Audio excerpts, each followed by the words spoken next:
이렇게 이제 숫자가 바뀝니다. 제가 항상 강조하죠. 컨설팅하고 나면 숫자 바뀌었습니까? 장부 바뀌었습니까? 숫자 바뀌는 과정에 세금 얼마나 줄어들었습니까? 라고 항상 묻거든요. 저는 실제로 컨설팅을 하고 나면 장부 바뀌고 숫자 바뀌고 절세 금액을 보여준다는 거죠. 구조 변화를 시켜서 구조 변화를 통해서 뭘 한 거죠? 상속가표를 절반으로 떨어뜨리는 목표를 가져가는 겁니다. 제가 항상 드리는 말씀이 세금을 안 낼 수는 없어요. 세금을 안 낸다는 수는 이 대한민국에 있을 수 없어요. 세금을 내는 걸 실효세, 담세율이 50%인 걸 저렇게 하면 25%대로 세금을 내자는 겁니다. 그 자산이 크면 클수록 세금이 떨어진 효과가 몇십억에서 몇백억, 몇천억대까지 떨어지는 사례들도 많이 있습니다.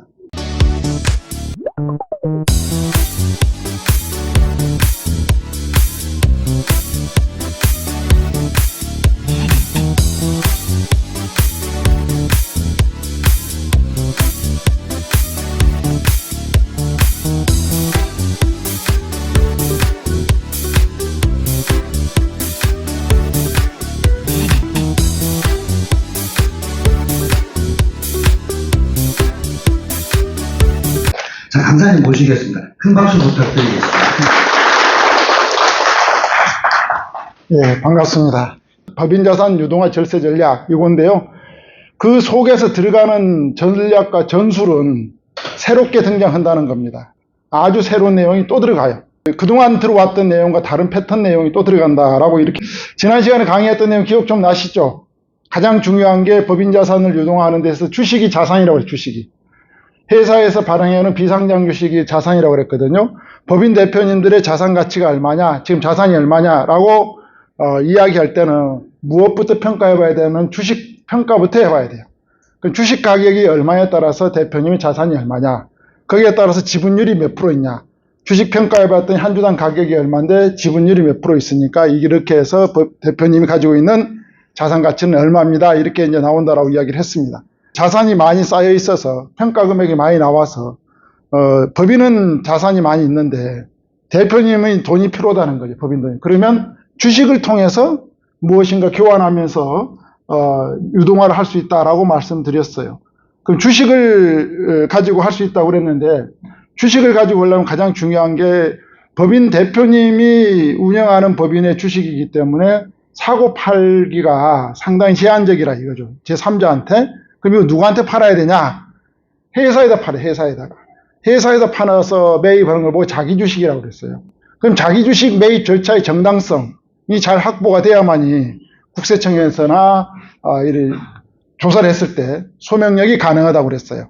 절차의 정당성이 매우 중요하다. 자기 주식 취득 과정이 올바르게 잘 돼야만이 그 다음에 감자 절차든 소각 절차든 이런 내용들이 진행이 된다. 그래서 자기 주식을 취득하는 방법에 따라서 세율이 원래 왜 자기 주식 취득이 저대로 돼야 되냐면은 미처분 이익잉여금이라고 그랬어요. 배당 가능 이익. 미처분 이익잉여금이 쌓여 있으면 국세청에서는 이걸 바로 배당 가능 이익이니까 배당을 가져가면 소득세를 걷어가려고 예상을 하고 있다는 거죠. 소득세 49.5%를 걷어가려고 생각을 하고 있었다 이거죠. 그런데 갑자기 뭔가 자기 주식을 취득하고 소각과 감자를 하면서 49.5%를 세금 내지 않고 아예 안 내거나 뭐 10%대 내고 20%대 내고 가져갔다 이거죠. 그러면 국세청 입장에서는 이게 50%를 걷어가려고 마음을 먹고 있는 그 재원이었는데 갑자기 재원이 쑥 사라지면서 세금도 한 푼도 안 내거나 낮은 세금을 내고 갔다 이거죠. 그럼 국세청 공무원 입장에서는 이걸 제대로 세금을 50% 안 내고 낮은 세금을 가져간 이유에 대해서 확인할 의무가 있다 이거죠. 그 과정을 거치는 게 바로 그게 뭐냐면 조사 과정이라는 거죠. 그 조사 과정에서 낮은 세금을 내거나 아예 세금을 내지 않고 가는 방법이 정당했거나 절차의 정당성이라든지 여러 가지 그 세법 절차라든지 상법 절차를 잘 준수하면서 갔으면 합당하면 오케이를 해주는데 그 과정에서 합당하지 않거나 뭔가 프로세스 과정이 문제가 있으면 부인을 하고 50% 세금으로 다시 걷어간다는 거죠. 그럼 50% 세금 다시 걷어갈 때는 50%만 걷어가냐? 그게 아니라 가산세까지 해서 걷어가니까 한 65% 세금을 걷어가는 그런 현상이 나타난다라고 이렇게 보시면 될 것 같습니다. 그런 이야기, 절차의 정당성에 관한 이야기를 지난 시간에 쭉 다 했습니다.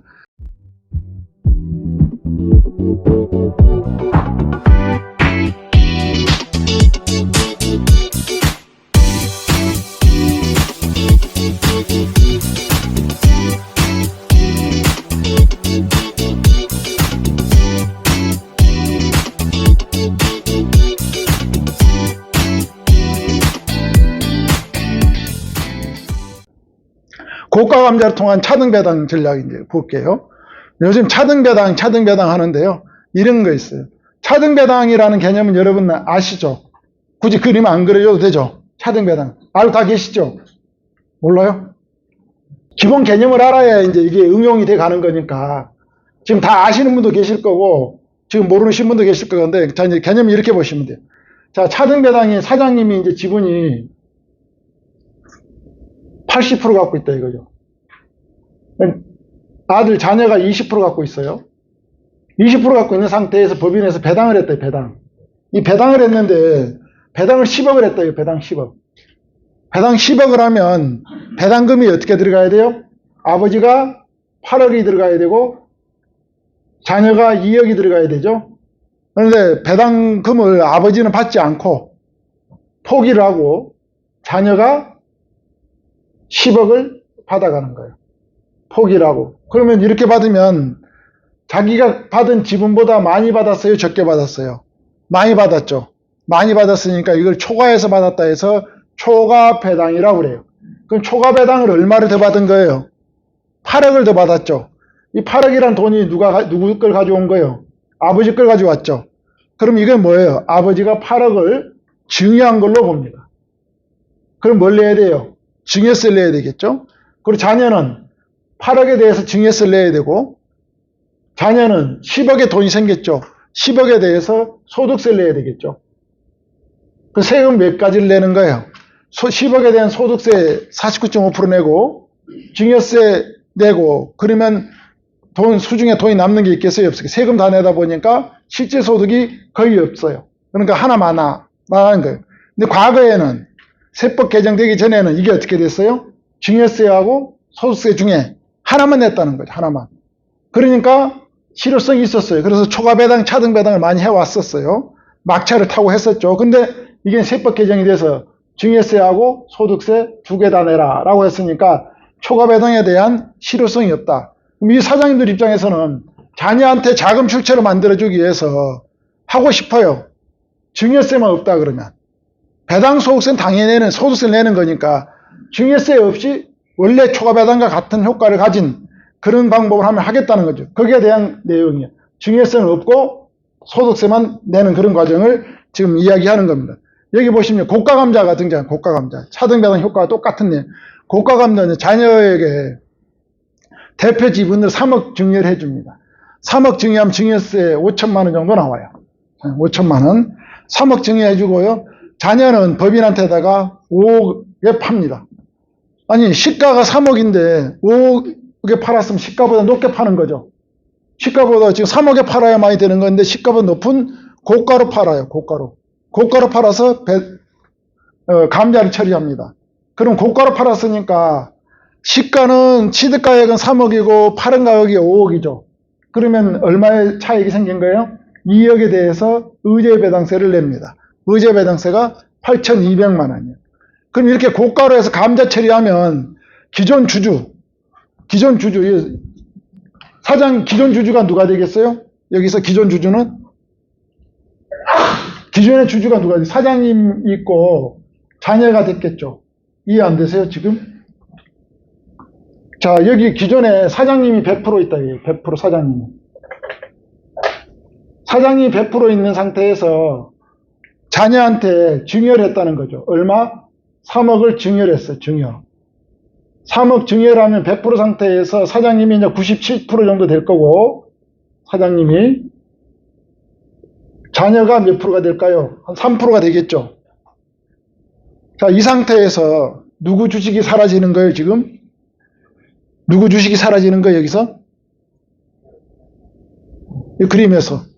자녀 지분이 날아가는 거죠? 자녀 지분이 사라졌어요. 이걸 감자 처리한다고 그랬으니까 얼마에? 5억에. 그러면 5억에 감자 처리를 했으면 주주가 탈퇴됐죠. 그럼 여기서 손해본 사람이 누가 손해가 났어요? 손해난 사람은 사장님 손해가 났죠. 왜? 기존 주주가 3억짜리인데 5억에 빼갔으니까 남아있는 주주가 손해가 났죠. 사장님이. 그죠? 이익 본 사람 누구예요? 자녀가 이익을 봤죠. 이익을 봤죠. 원래 3억짜리인데 자녀는 5억에 빼가버렸고 똑같은 바구니에 있는데 5억에 빼가버렸고 사장님은 5억에 저 3억을 갖고 있었으면 사장님 입장에는 똥똥인데 5억에 나가버렸으니까 그만큼 손해가 난 거잖아요. 사장님 입장에서는. 주주 입장에서. 그렇죠. 그러면 자녀가 이익을 봤으니까 증여세를 내는 게 맞죠. 당연히 의제배당세 내는 거고 증여세를 내는 게 맞죠. 이익을 봤잖아요. 손해난 사람은 세금이 없어요. 고가감자를 해서 이익을 봤잖아요. 고가감자했다는 이익에 증여세를 내야 되는데 현재 세법에서는 내지 않도록 되어 있다는 거예요. 그걸 활용한다는 거예요. 원래는 상식적으로 내야 되고요. 5억, 2억에 대해서도 증여. 그런데 아직까지 세법이 이렇게 되어 있어요. 그걸 이제 활용하는 건데요. 그래서 이 고가감자 활용하면 찾으면 증여세는 없다는 거예요. 아예. 이익을 받는데도 소득세만 있다. 이게 실효세율이 5억을 가져가는데 26.4%에 가져간다. 라고 이렇게 보시면 돼요. 자녀가. 그러면 이게 이제 법령이 이렇게 되어 있어요. 고가로 감자, 고가로 감자되는 경우에는 평가 금액을 초과하고 액면가 이하로 여기 한 주당 평가 금액이 액면가가 10,000원짜리인데 액면가가 10,000원짜리다 그럴게요. 여기가. 액면가가 10,000원짜리인데 주식 평가를 했는데 10,000원짜리가 시가로 평가했더니 9,000원이다. 9,000원인데 이걸 고가로 이렇게 감자 처리하면 증여세가 부과가 됩니다. 액면가보다 낮은 금액을 가지고 고가 감자를 하면. 그런데 평가 우리가 만나는 중소기업은 다 액면가보다 높아요, 낮아요? 시가가 높죠. 시가가 5만 원 정도 되는 걸 고가 감자를 하면 고가 감자에 따른 이익의 증여는 과세하지 않습니다. 상속세미 증여세법에 보면 감자에 따른 이익의 증여이 있는데 평가 금액을 초과하고 액면가 이하로 지급하면 고가 감자 증여세가 발생이 된다. 9,000원 시가인데 고가 감자를 부른 증여세가 나오는데 그렇지 않다라고 보시면 이렇게 나와 있어요.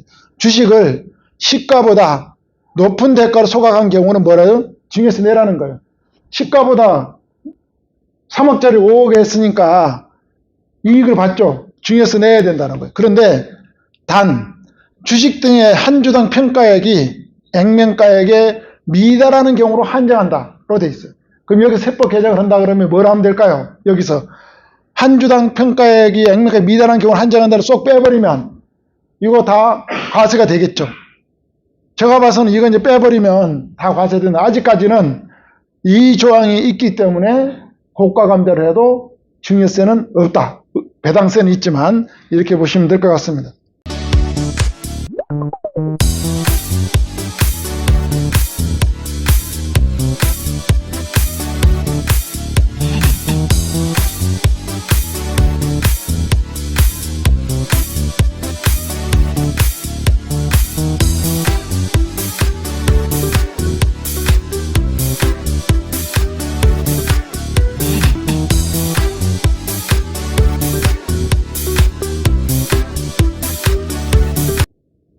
자본환원 좀 볼게요. 자본환원. 자본환원인데 상환 우선주. 여기서부터는 이제 뭐냐면 이제 상법에 지금까지 거의 다 내용이 상법과 조세법하고 이렇게 믹스가 된 내용들이 지금 왔다 갔다 하는 겁니다. 상환 우선주 좀 볼게요. 자금 법인 이제 설립할 때 이런 경우들이 있어요. 법인 설립할 때 뭐 자본금 같은 거 이렇게 보시면 뭐 이익 소각을 할 수도 있고 뭐 이렇게 되는데요. 이 그림을 좀 이렇게 좀 풀어볼게요. 자본금이 있는 회사, 자본금이 20억짜리가 있는 회사가 있다. 자본금. 자, 자본금이 20억짜리가 회사가 있는데, 20억짜리가 있는데, 여기 주주가, 대표님이 뭐 80%고, 사장님이 자녀가 20% 있다 그럴게요. 그냥 자본금을 줄이면 돼요. 얼마로? 8억으로. 감자를 넣는 거예요, 감자. 자본금 얼마를 8억으로 줄여버려요. 20억까지 굳이 필요 없어요, 회사는. 20억 자본금 많이 가지고 있어봐야 이 회사는 주총 절차라든지 이사회 결의 절차만 복잡할 뿐이지, 많이 초창기에 회사가 돈이 많이 들어가야 되니까 계속 증자하고 해가지고 자본금이 이렇게 늘었다는 거죠. 자본금이 지금 이렇게 필요 없다는 거예요. 8억으로 줄여요. 그럼 얼마를 뺄 수 있어요? 돈을 12억을 뺄 수 있죠. 그럼 12억을 누가 가져가는 거예요? 비율대로 가져가는 거죠. 12억에 80%를 가져갈 수 있죠. 그럼 얼마예요? 12억에 80%면 대략 9억 정도 가져가죠. 대표가. 9억 가져가고 자녀가 얼마 가져가는 거예요? 3억 정도 가져가나요? 이렇게 가져가겠죠. 이 가정에서 세금이 있을까요? 없을까요? 세금이 없다는 거예요. 제로. 왜? 자본금 5천원에 감자하는 거예요. 5천원에. 액면가로 감자하는 거예요. 자본금만 줄여줌으로 인해서 이렇게 법인 자산을 개인화할 수 있다. 그러면 여러분들 이제 무슨 생각을 하셔야 돼요? 주변에 자본금 큰 회사들은 이 꼭지를 가지고 이야기할 수가 있겠죠. 이게 이제 자본환원이라고 그래. 자본환원. 여기다가 좀 더 응용을 더하면 20억 중에 일부를 상환우선주로 변환이 가능해요. 상환우선주로 가져가는 거예요. 20억 중에 10억 정도를 상환우선주로 가져간다는 거예요. 10억. 그리고 10억은 자본금 그대로 두고 구분하는 거예요. 10억. 그럼 상환우선주 10억은 나중에 어떻게 상환하면 돼요? 기간이 됐을 때 미처분 이익잉여금하고 떨어내면서 상환해 나갈 수도 있어요. 그럼 뭐죠? 미처분 이익잉여금도 줄여줄 수 있다라고 이렇게 보시면 돼요. 이 내용이 이제 이렇게 그림을 그려놓은 거다라고 이렇게 보시면 되고요. 그래서 세금 없이 자산 유동화 가능하고 미처분 이익잉여금 회수가 가능하다라고 이렇게 보시면 될 것 같습니다. 여기 이제 상법에가 이렇게 나와 있어요. 이제 상환준이 뭐 우선준이 이런 내용들이 상법에가 다 이렇게 나와 있다라고 보시면 되고요.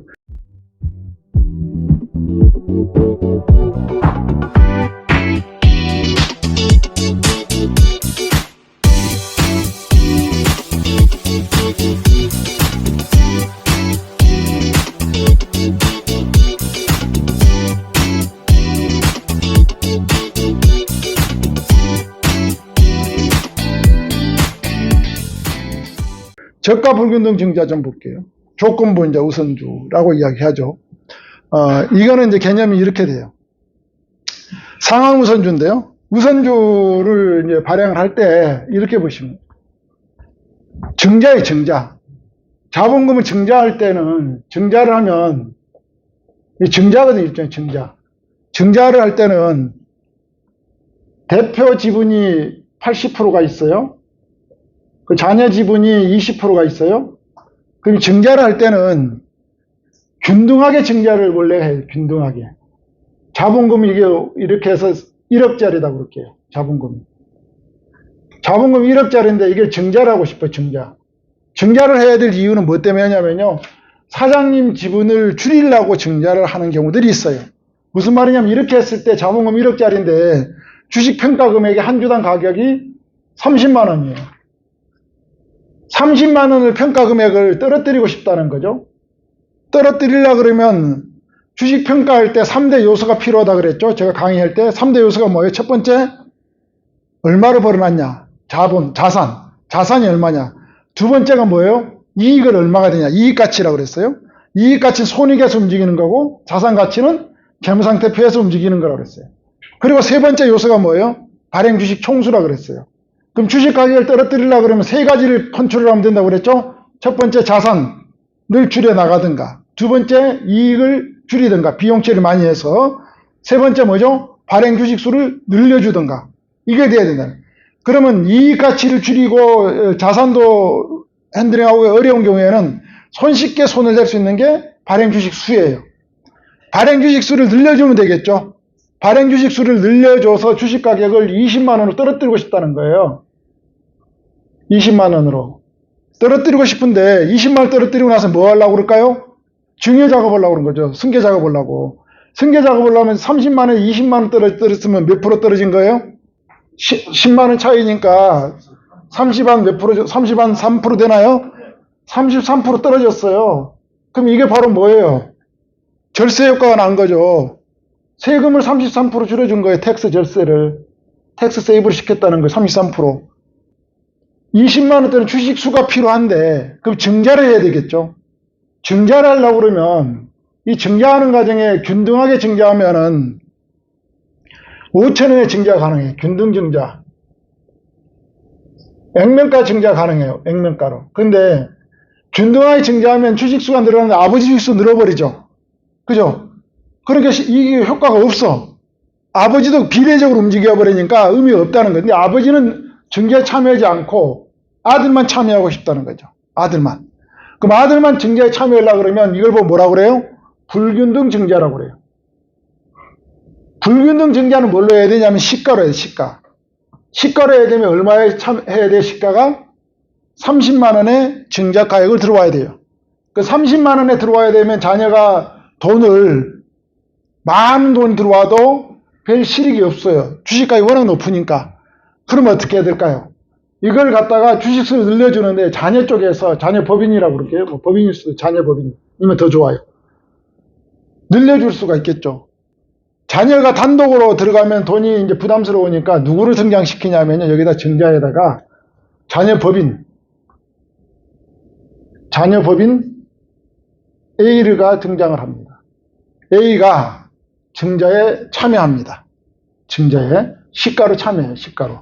근데 시가로 30만 원 참여하는 게 아니라 기존에 있는 이 미처분 이익잉여금을 포기를 하고 앞으로 발생될 이익잉여금에 대해서만 배당을 최우선적으로 가져갈 수 있는 권리를 가진 우선주를 증자합니다.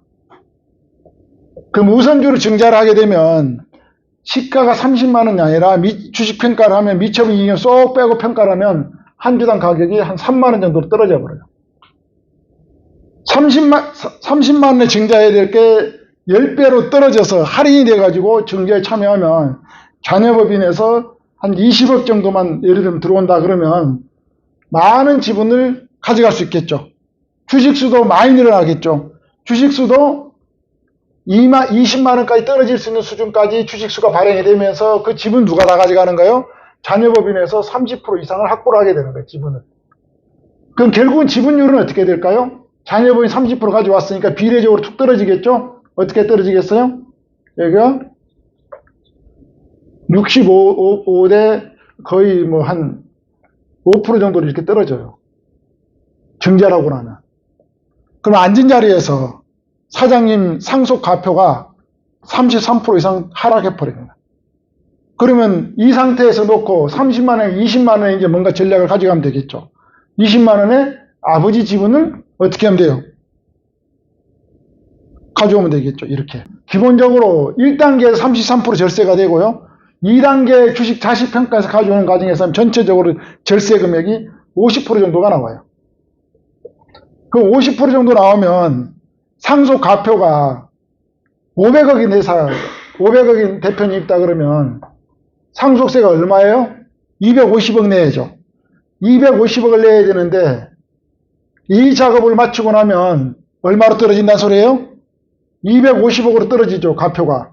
그러면 상속세가 얼마예요? 100 얼마예요? 120억 정도 되죠. 그러면 얼마가 세금 절세됐어요? 125억 절세됐죠. 이거 하면은 뭐 해야 될까? 컨설팅 비용으로. 컨설팅 들어가고 나서 이만큼 절세 효과가 나왔다는 거예요. 그래서, 그럼 대표님은 가만히 있으면 될까요? 안 될까요? 안 되는 거죠.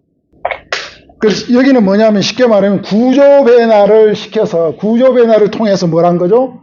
상속 가표를 절반으로 떨어뜨리는 목표를 가져가는 겁니다. 제가 항상 드리는 말씀이 세금을 안 낼 수는 없어요.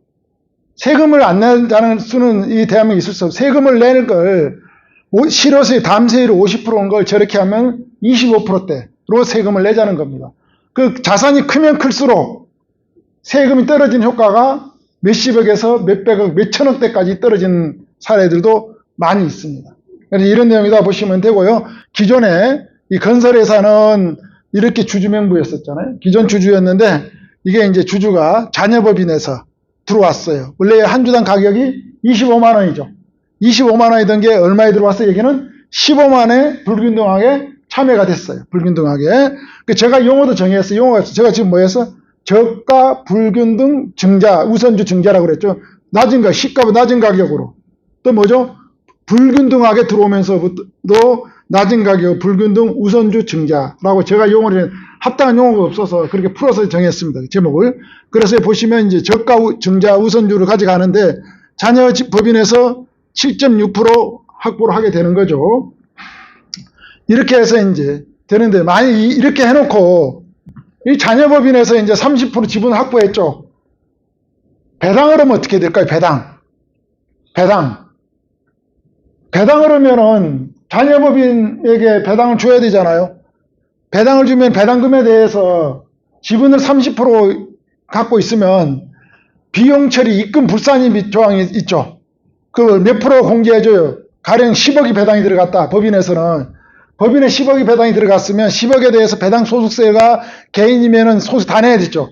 법인은 어떻게 계산하냐면 80%를 공개해줘요. 80% 공개해주니까 얼마가 빠지는 거예요? 10억 중에서 8억이 빠지죠. 8억 빠지고 난 다음에 얼마 2억에 대해서 법인세로 19% 내면 끝나버려요. 모법인에 있어야 될 돈이 어디로 흘러가는 거, 자녀법인 흘러 들어갈 수 있는 통로를 열어주면서 세금은 소득세 대비해서 거의 안 내는 거 다름없다. 배당을 이제 내용을 달리 정하는 발행 주식을 평가할 때는 아까 미처분 이익을 제가 뺐다고 그랬잖아요. 그 근거가 여기 다 나와 있어요. 이렇게 다 나와 있다. 이건 어디가 나와 있냐면 상속세 및 증여세법에가 다 이렇게 나와 있다라고 이렇게 보시면 될 것 같습니다.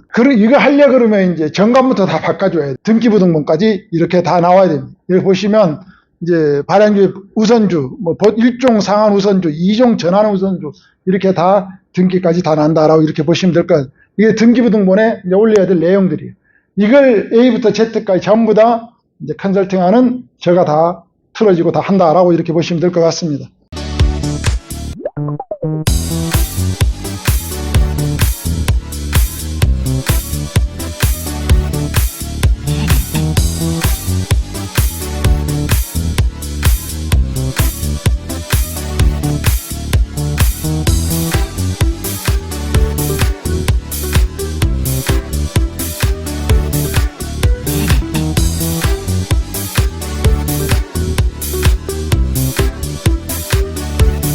특정법인을 활용한 초과배당 좀 볼게요. 경기도에 있는 회사였고요.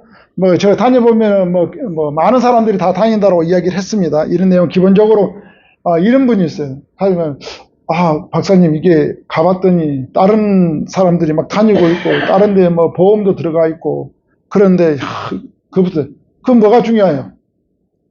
가장 중요한 건 뭐냐? 우리가 해줄 수 있는 일이 있냐, 없냐가 중요해요. 가장 중요한 건.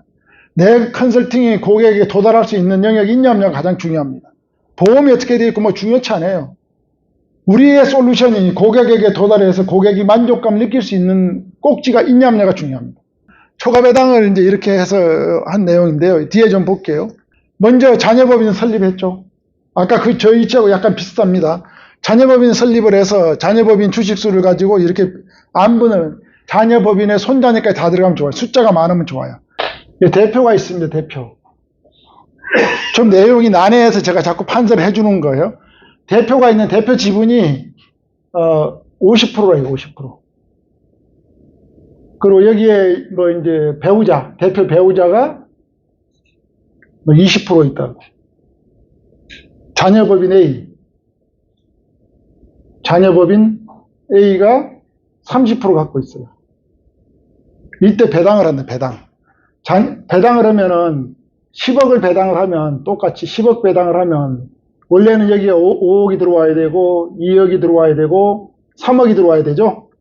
그런데 두 사람이 배당을 포기해 버린다 이거죠. 두 사람 배당을 포기하면 자녀법인에가 10억이 들어와요.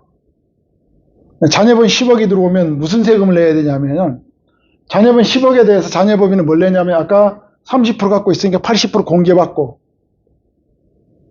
빼주는 거죠. 빼주고 2억에 대해서 19% 세율로 내고 법인세로 내고 끝난다고 그랬어요. 여기서. 이게 기본 세율이에요. 그런데 법인에서 이익을 받죠. 무슨 이익을 받어요? 2억, 3억을 받아야 되는 10억을 받았으니까 얼마 이익을 받어요? 7억 이익을 받죠. 7억 이익을 본 걸 보고 자산에 이익이 생겼다고 그래가지고 법인에 이익이 생겼다. 이걸 가지고 법인세로 납세하도록 돼 있어요. 그럼 7억에 대해서 뭘 계산한다고요? 법인세를 납세해야 돼요. 19%. 19% 납세. 근데 원래는 증여세로 가면 뭘로 납세를 해야 돼요? 개인이 이게 자녀 법인이 아니고 개인이었다 그러면 뭐를 내야 돼요? 원래는 7억에 대해서 증여세율로 다 내야 되겠죠. 근데 법인에서 증여한 걸 봐서 자산 수증위에서 법인세를 내요. 법인세를 내고 이 자녀법인의 주주가 특수관계자들 다 자녀니까 이 사람들도 이익을 본 거죠. 7억에 대해서 이익을 봤죠. 자녀 1이 30% 갖고 있고 자녀 2가 30% 갖고 있고 뭐 쭉 이렇게 갖고 있다 그렇게 해요. 그러면 7억에 대해서 이익을 본 거에 대해서 30%만큼 이득을 봤죠. 그럼 얼마요? 7억 곱하기 3억 하면 2억 1천. 2억 1천에 대해서 증여과세가액을 해서 증여세를 냅니다. 증여세를 낼 때 여기서 납부한 법인세 비율만큼 차감하고 납부를 하도록 되어 있어요. 그러면 이 숫자가 지분이 최대한 낮은 수준으로 떨어지면 좋겠죠. 20%대로 숫자가 다 집어넣으면 7억이 와더라도 1억 4천에 대해서 세금이 내겠죠. 1억 4천 과표가. 그럼 이렇게 하면 낼 세금이 극히 떨어진다. 이걸 합리적인 구간으로 조율하는 거예요. 미리 프로그램 돌려서. 그럼 자녀법인에서 지분을 몇 프로로 가져가야 자녀 주주들이 어떻게 가져가야만이 이 초과배당을 했을 때 최적의 세금을 낼 것인지를 미리 설계를 한 이후에 자녀법인을 지분 구성을 먼저 완성시키고 난 이후에 이 자녀법인에서 모법인의 주식을 취득하는 과정을 거치고 아까 저런 방식으로 거치고 배당을 가져간다. 자녀법인 설립하고 여기 최대한 숫자가 많으면 많을수록 좋다. 이 설립해서 그러면 여기서 이제 부의 지분을 양도를 하고 자녀법인에다가 양수도 대금 추천은 돈이 없을 거 아니겠어요? 자녀법인에서 30% 취득한 돈이 아까 여기서 20억 들어간다고 그랬죠. 여기서 20억이 돈이 자녀법인이 있을까요? 없을까요? 이 20억은 어떻게 한다고요? 가수금으로 넣어준다. 가수금. 여기서 가수금 등장하죠. 가수금 대여 무이자로 줄 수 있는 한도가 있죠. 그거 다 알고 계시죠? 그 가수금 대여를 통해서 이 돈을 통해서 넣어준다.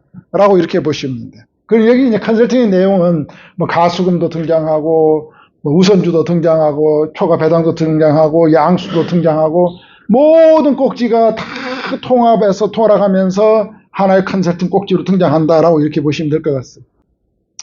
부의 지분 양도한 이후에 자녀법인에서 여기 같은 경우 1.35% 확보했어요.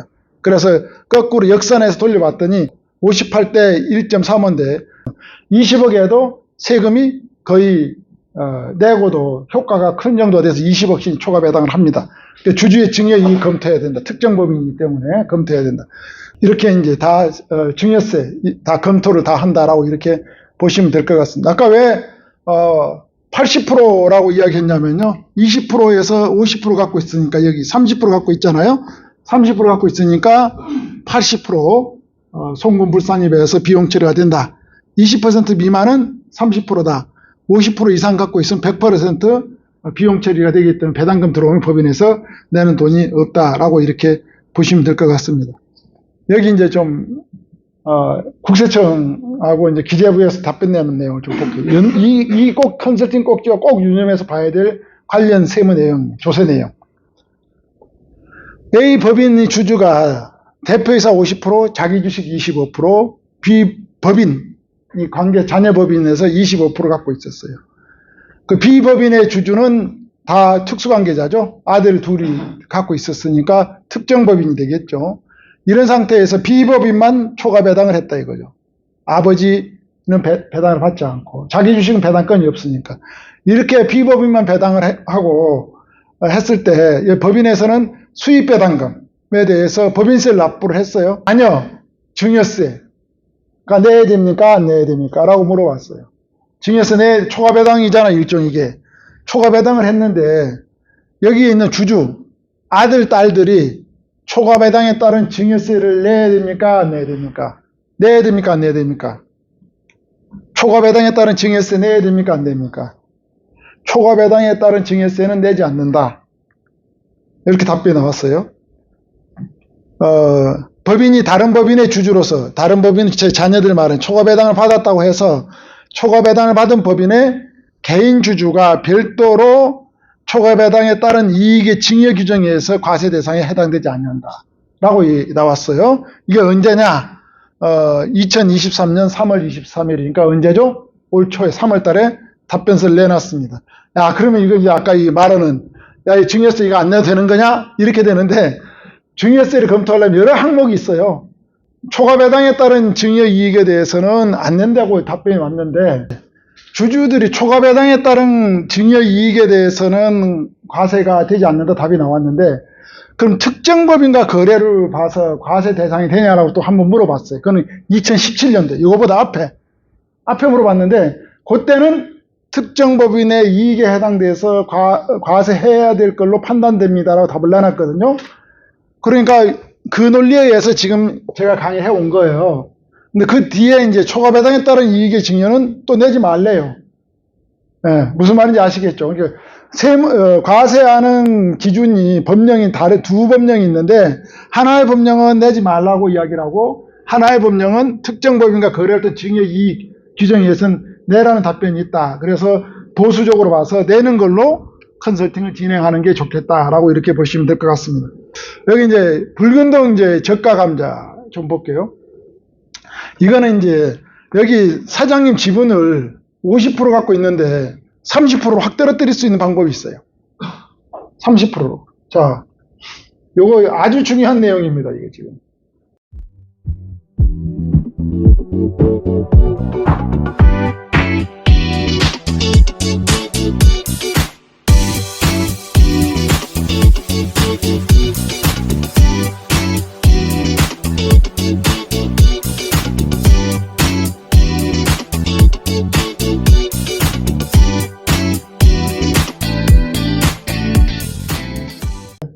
(80%요) 그럼 이 상태에서 누구 지분이 떨어져야 되는 거예요? 지금 상속세 때문에 사장님 지분이 떨어져야 되는 거죠.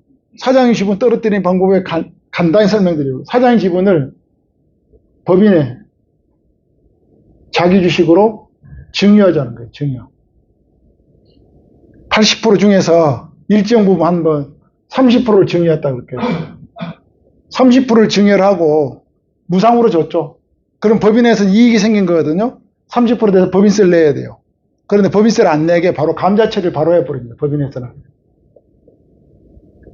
법인 당해년도에 매입해서 당해년도에 감자 처리는 법인세가 없습니다. 플러스 마이너스 플러스에 나가 마이너스 플러스 무상으로 줬기 때문에 사장님이 30%에 대한 대가를 받았어요? 안 받았어요? 안 받았죠. 그러면 일종의 증여세를 내야 되는데 법인에서 감자 처리하면 증여세가 사라져요. 자, 이렇게 되면 사장님 지분이 30% 날라갔죠. 감자하고 나면 지분 구조가 어떻게 될까요? 사장님이 몇 프로가 됩니까? 50% 떨어지죠. 자녀법인이 몇 프로가 돼요? 50%가 되죠. 그럼 이 가정에 30% 상속세가 날라가 버렸죠. 그럼 여기서 뭔가 세금을 내야 될 것 같죠. 세금 내는 사람 아무도 없잖아 지금. 누가 이거 세금을 내주면 될까요? 이걸 누가 이익을 봤어요? 지금 자녀법인이 이익을 봤어요. 그죠? 지분이 30% 늘었잖아요. 그럼 여기서 이익 난 거를 감자에 따른 증여 이익을 누가 내냐면 법인에서 내요. 법인. 여기에 뭘로 내면 돼요? 이걸 이익을 법인세로. 법인세 19% 내면 끝나버리죠. 그럼 이익 본 게 여기가 30% 해당되는 금액이 50억이다 가져가면 50억 곱하기 19%예요. 그럼 세금 얼마 내면 돼요? 10억 좀 안 되죠? 10억이다 가져가면 10억 법인세로, 법인 돈으로. 법인세로 10억 내고 끝나버려요. 그럼 자녀법인 A는 주주가 누구냐면 자녀가 100%예요. 그럼 여기서 자녀 주주가 이익을 본 거죠, 또. 이익을 본 거에 대해서 증여세를 내야 될까요? 말아야 될까요? 내야 되겠죠. 근데 감자에 따른 증여 이익으로, 감자로 인해서 발생된 이익에 대해서, 분여된 이익에 대해서 증여세를 내지 않는다. 파워풀하죠? 그럼 어떻게 돼요? 원래 50억을 자녀가 바로 받으면 얼마 세금을 내야 돼요? 50%니까. 얼마 내야 돼요?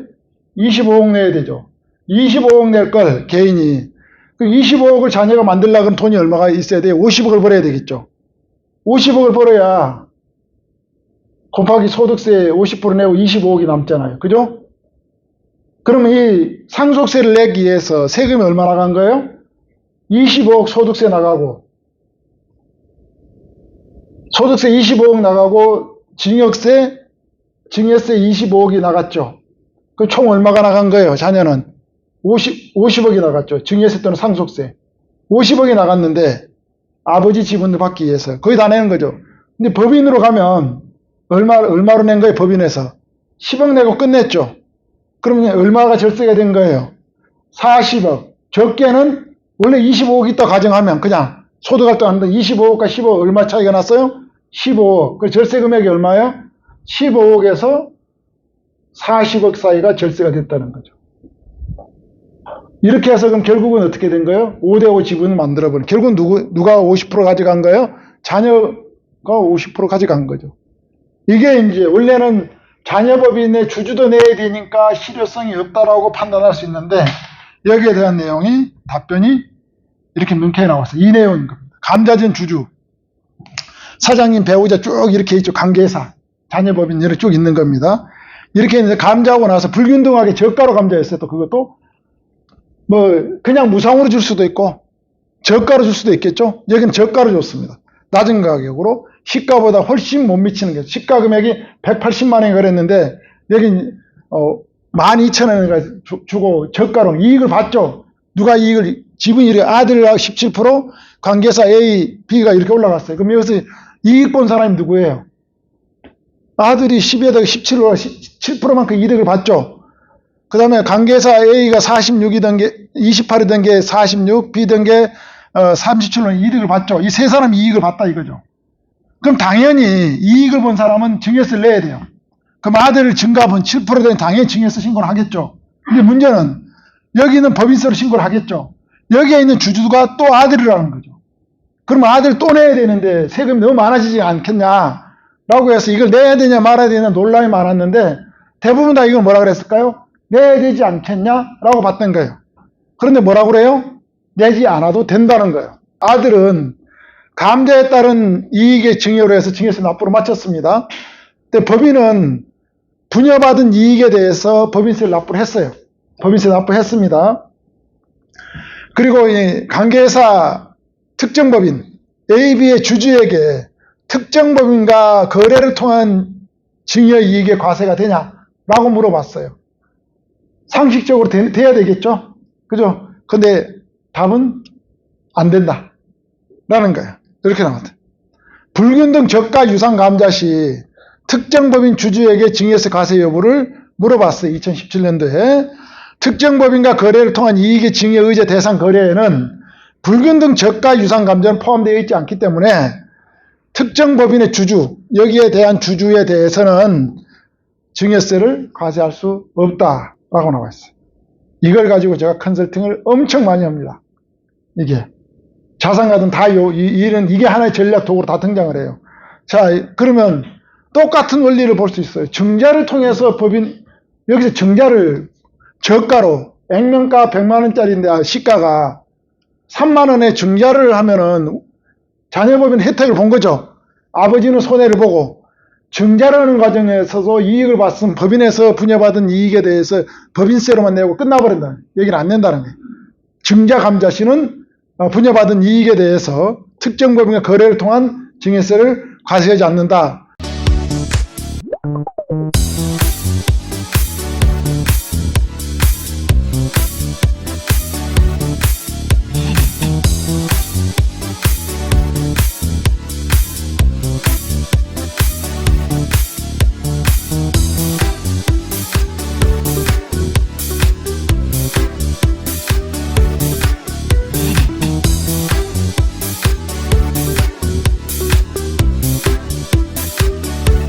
제가 이익소각 유상감자를 했을 때 칼이라고 그랬거든요. 유상감자 이익소각을 했을 때 칼을 누구한테 쥐어줬냐에 따라서 이거는 조리사한테 쥐어주면, 셰프한테 쥐어주면 훌륭한 조리 도구가 돼서 맛있는 요리를 만들어내는데 아주 유용한 칼이 된다고 그랬어요. 도구가 된다고 그랬어요. 똑같은 칼이에요. 똑같은 칼인데 이 칼자루를 강도한테 이게 지어주면 이 강도는 살인 무기로 바뀌어 간다라고 이야기를 했습니다. 그럼 무슨 말이냐면 똑같은 이익소각 유상 감자 절차를 진행을 했는데 어떤 사람은 칼 자루를 강도처럼 행사해가지고 이 무기, 사장님을 자해하는 무기로 등장할 수도 있고요. 어떤 사람한테 칼자루 줬더니 사장님한테 아주 유용한 맛있는 요리를 제공해 줄 수 있는 그러한 현상이 나타날 수 있다. 그래서 이 양면성을 가진 거다. 그래서 경계점에 있기 때문에 자칫 우측으로 떨어지면 아주 지옥으로 떨어지고 좌측으로 떨어지면 천당으로 떨어지는 그런 현상과 똑같다라고 말씀드렸어요. 국세청에서 부인한 사례예요. 가진 이제 수단과 전략을 통해서 컨설팅 하시는 분들이 이익소각 유상 감자를 하는데요. 여기 이제 교차증여를 겁니다. 교차증여. 교차증여를 무슨 말이냐면 지금 사장님 주식을 갖고 있어요. 이렇게 100% 사장님 주식을 갖고 있는데 사장님이 가지고 있는 주식을 이제 배우자한테 증여를 했습니다. 배우자한테 증여를 하고 배우자한테 증여를 하고 난 이후에 배우자가 다시 사장님한테 증여를 한 겁니다. 이게 무슨 말이냐면 이런 내용인 거예요. 지금 사장님이 지난 시간에 제가 했던 내용 연장선상인데요. 지금 사장님이 이렇게 주식을 가지고 있어요. 사장님 주식을 100% 예를 가지고 있다 이거죠. 근데 사장님이 가지고 있는데 이걸 법인에다가 이렇게 팔려고 그러니까 법인에다 팔려고 그러니까 이 세금이 취득가액이 사장님은 5,000원짜리 5,000원 취득가액이. 근데 시가가 10만 원이다 이거죠. 그러면 사장님이 법인에다 바로 팔면은 이 차이분이 세금으로 다 나온다고 그랬어요. 의제배당세액이. 그러면 이게 배당받은 거나 별반 차이가 없어요. 의제배당 다 나와버리니까. 그러니까 세금을 좀 안 내고 싶다 이거죠. 그러니까 여기다가 누구를 끼웠냐면은 배우자를 이렇게 끼운다고 그랬어요. 배우자를. 배우자끼리 주고받을 땐 6억까지 세금이 없죠. 6억 증여하고 나서 배우자가 이렇게 팔아서 법인으로부터 6억을 챙긴다고 그랬어요. 배우자가 6억을 이렇게 현금을 배우자가 6억을 가져왔는데 사장님이 가지기금을 상환하고 싶다 이거 이 내용이. 그런데 6억을 누가 가지고 있냐면은 배우자가 가지고 있잖아요. 배우자가 가지고 있는 상태에서 사장님이 돈 사용하면 제가 뭐라고 그랬어요? 지난 시간에 안 된다고 그랬잖아요. 그러니까 배우자한테 종착점이 되니까 이게 고민에 빠졌던 거죠. 근데 컨설팅 하시는 분들이 이렇게 조언을 했어요. 자, 종착점을 출발 사장님을 해서 종착점을 누구로 만드냐면 돈 사용처를 사장님으로 만들어야 되겠다라고 판단한 거예요. 이게 그래서 사장님이 갖고 있던 주식을 1단계로 이렇게 증여를 했어요. 1단계 증여를 했습니다. 배우자가 왔죠. 도로.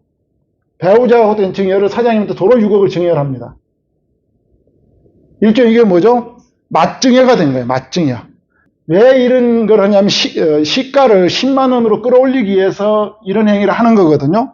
사장님의 주식이 일부 20%, 80%는 5,000원짜리로 취득가가 되어 있는 거고 지금 사모님하고 배우자하고 왔다 갔다 한 20%에 상당하는 금액은 취득가액이 얼마짜리가 되겠어요? 한 주당 10만 원짜리가 되는 거예요. 그러면 한 주당 10만 원짜리를 법인한테다가 이렇게 팔면 차익이 있습니까? 없습니까? 차익이 없잖아요. 그러면 세금 낼 돈이 없고 사장님이 돈을 가졌으니까 이 돈 가지고 가지기금을 상환하겠다 라고 한 거예요. 여기에 대해서 국세청이 어떤 문제가 있는지를 들여다본 겁니다. 지금 이 내용에 보면 그럴듯하게 해놨잖아요. 그런데 여기서 이제 과세관청에서는 뭐라고 이야기했냐면요. 증여 개념이 증여 개념.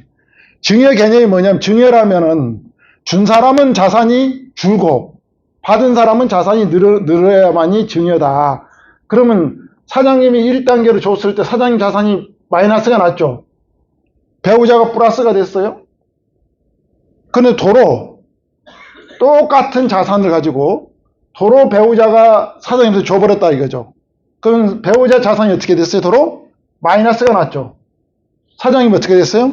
도로 플러스가 났죠. 그러니까 증여 행위 자체가 없던 거다. 증여로 볼 수 없다라고 이렇게 판단한 겁니다. 그래서 맞증여는 증여 행위가 수반되지 않는 세금만 줄이기 위한 행위에 불과하다. 그래서 증여 행위를 성립할 수 없다라고 해서 이거는 이제 맞증여가 부인된 이 사례입니다. 부부가 주식을 교차 증여받아서 발행법인 자기 주식이죠. 발행법인에 양도하고 바로 감자가 이루어진 경우 의제 배당으로 해서 과세 취득 시 취득가액을 5,000원으로 할 건지 10만 원 할 건지에 대해서 이제 된 겁니다. 근데 5,000원으로 한다라고 해서 당초 취득가액으로 본다라고 해서 이렇게 사장님이 이제 세금을 다 납부한 이 사례다라고 이렇게 보시면 될 것 같습니다. 이걸 좀 더 이제 그 스토리대로 쭉 풀어서 좀 보면 1차 행위가 이제 교차 행위가 일어났다는 거예요. 교차 행위. 배우자한테 줬다는 거죠. 교차 행위가 일어났고요. 실제 주권 발행은 없었다. 주권 발행도 주식 발행 대장에는 주권 발행 넘버를 적어놨는데 실제로 주권이 교부되지 않았다. 발행되지 않았다. 주권 발행에 대해서 제가 지난주에 강의를 했습니다. 두 번째로 2차 행위는 자기 주식을 취득한 거죠. 맞증이하고 자기 주식을 취득했어요. 이렇게 해서 3차 행위는 이제 이익 소각을 한 거죠. 이익 소각. 그런데 이렇게 하면서 여기서 자기 취득에 세금 낼 돈이 없으면은 가만히 있어야 되는데 여기서 컨설팅 진행해 주신 사장님 쪽에서 세금 없는 세금 납부 필요가 없는 양도소득세 신고를 합니다. 그것도 기한 지나고 나서 양도소득세 미달 신고를 합니다. 그러니까 이걸 보고 일선과세관청 세무서 공무원이 보고 이상하다. 왜 미달 신고를 기한 후에 납부할 세액도 없는데 또 기한이 지나서 왜 뜬금없이 신고를 하지? 하고 자세히 들여다본 겁니다. 자세히 들여다보니까 뭔가 석연치 않아. 그러니까 이 내용을 한번 조사해보세요. 조사팀에다 올려준 겁니다. 왜 부인을 했냐? 교차증여 행위 그 자체가, 맞증여 행위가 국세기본법에 보면 이렇게 되어 있다는 거예요. 남편이 부인으로 갔다가 남편 또 법인 남편으로 갔으니까 이게 2단계 이상의 우회 거래를 계속해서 하나의 거래로 본. 그러니까 결국 남편에서 남편으로 끝났다. 그래서 그 실질과세 원칙에 의해서 남편에서 남편이다 라고 이득을 봤다라고 이렇게 봤던 거고요. 상속세 및 증여세법에 증여, 좀 전에 제가 말씀드린 증여란 자산이 늘어야 된다는 거예요. 플러스 마이너스. 근데 이 행위가 아니다 라고 해서 판단한 겁니다. 그래 두 가지로 봤을 때 이거는 세금 줄이라는 행위만 있었지 정상적인 거래로 보지 않았다는 겁니다.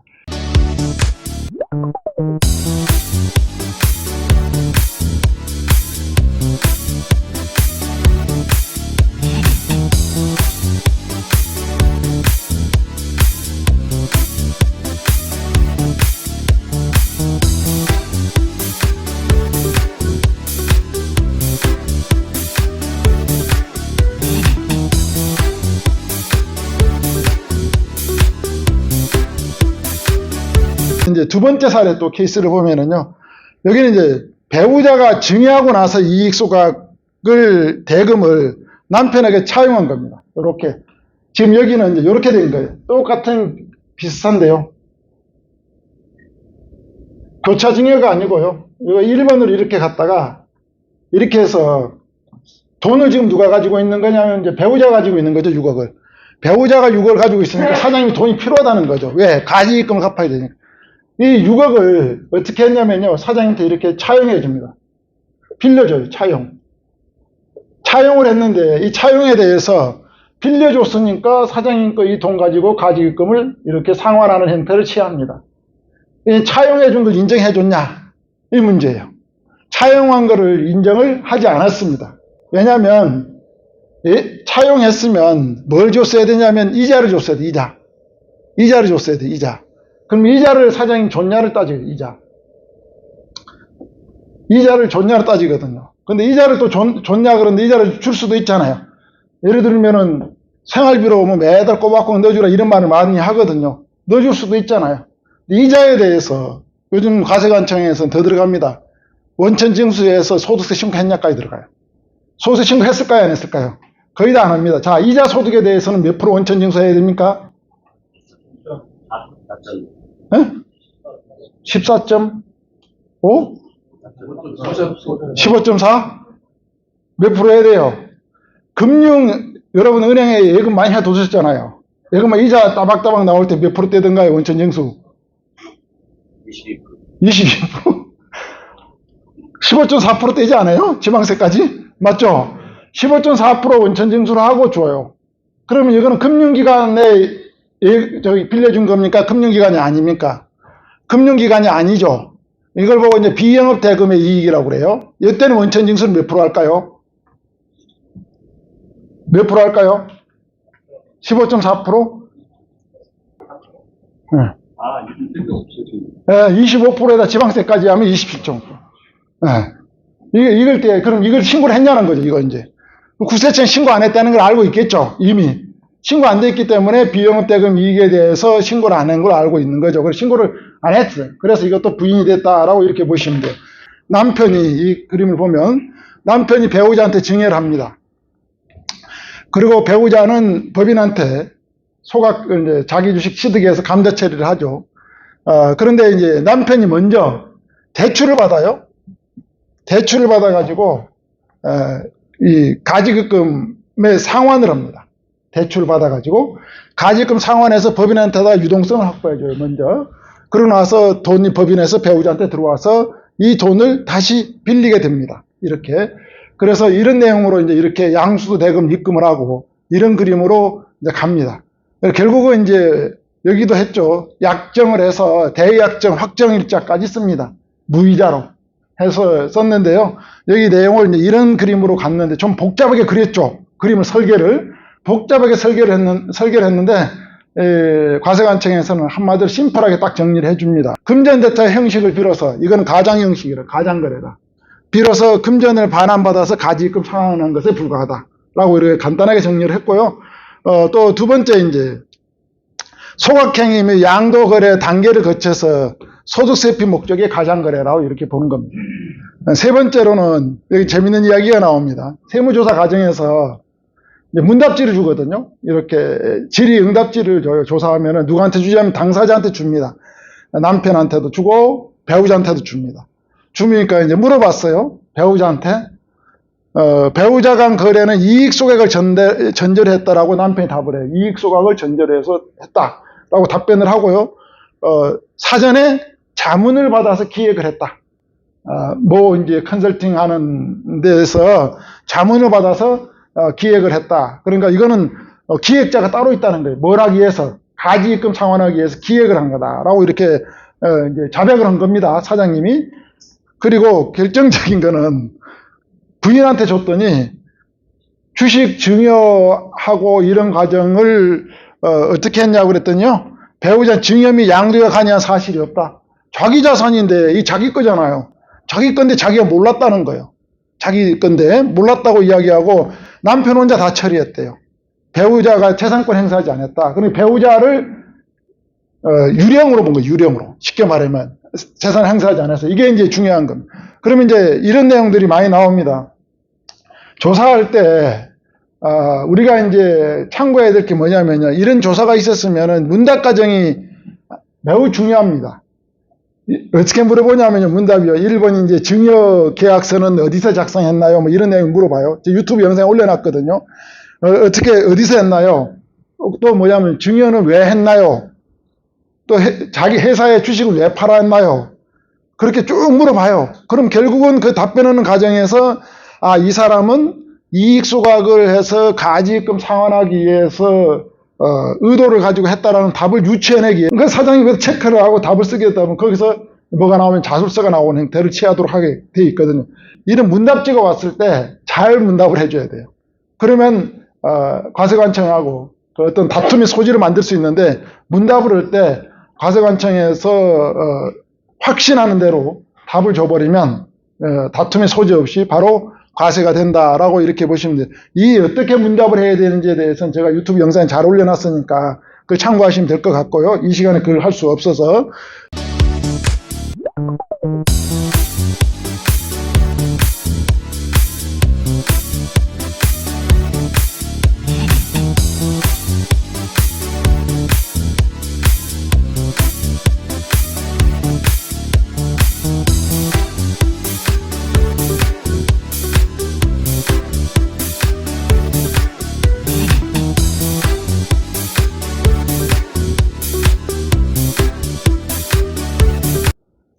계약 체결 사례를 보면은 이렇게 제가 실제로 했던 사례들입니다. 여기는 이제 김포에 있는 회사였어요. 주물주족이었고요. 매출액은 85 정도 나왔고, 가지금 22억이 있었습니다. 22억 있는 회사였는데요. 22억을 가지고, 이제 그때 이 당시는 인정이자를 6.9%로 계산하고 있었어요. 지금 인정이자가 몇 프로입니까? 4.6%입니다. 4.6%인데, 이때 여기 기장세무사님이 6.9%로 계산하고 있었어요. 그래서 제가 왜 6.9%로 계산하고 있습니까? 라고 물어봤더니요. 이거는 6.9%일 때 시절에 가지입금이 일어나서 장기 대여금이라서 6.9%로 계산하고 있습니다. 라고 이야기를 해주더라고요. 그 약정서를 통해서 1년 단위로 사장님 뭐 회사 약정서를 통해서 가면은 갱신할 때 금리가 몇 프로 떨어질 수 있어요? 4.6으로 떨어질 수가 있어요. 근데 그러한 행위를 하지 않고 그냥 그 당시에 있었다라는 거를 쭉 6.9% 와버린 사례들이 있어요. 이 구체적인 내용 제가 가지급금 강의할 때 이 내용을 쭉 풀어서 해줄 거예요. 증여후 감자를 했는데요. 부인이 주식을 갖고 있었어요. 부인이 주식을 갖고 있었으니까 남편한테 이제 증여를 한 거죠. 그러면 부인으로부터 출발을 해서 종착점 어디가 된 거예요? 남편이 된 거죠.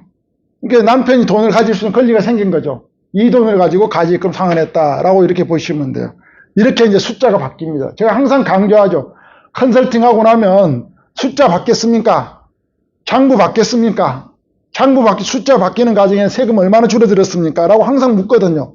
저는 실제로 컨설팅을 하고 나면 장부 바뀌고 숫자 바뀌고 절세 금액을 보여준다는 거죠. 여기도 이렇게 바뀐 겁니다. 여기 특수관계자 장기대여금에서 이제 19억 있었죠. 21억 있었어요. 21억. 이게 21억 있던 게 얼마로 줄어들었어요? 11억으로 줄어듭니다. 11억으로. 9억이 줄었죠. 실제로 줄어들었습니다. 그리고 나서 자본금이 이제 제가 감자를 했다고 그래서 감자를 했는데 자본금 6억이던 게 4억 1200으로 줄어듭니다. 자본금이. 그래서 기초자본금은 6억이던 게 유상감자 1억 8700을 했기 때문에 기말자본금은 4억 1300으로 줄어들고요. 여기서 확보된 금액은 감자차손으로 해서 밑에 감자차손 있죠? 감자차손으로 해서 7억 1500 해서 7억 1500은 누가 가져갔냐? 사장님이 가져간 돈이죠. 이걸 가지고 가지금 재원 9억을 마련했다. 그럼 7억 1500에서 좀 부족한 금액은 배당으로 1억 정도를 충당을 했습니다. 이렇게 장부가 실제로 이렇게 바뀌는, 여러분들은 뭘 보면 될까요? 이런 재무상태표를 간혹 들어오죠, 눈에. 발견한 적이 있습니까? 없습니까? 이런 재무상태표. 발견해야 되는 거예요.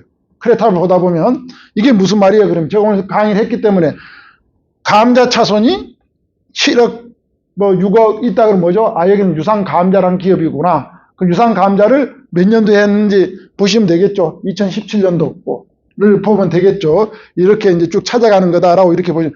또 그리고 장기 대여금이 줄어들었다.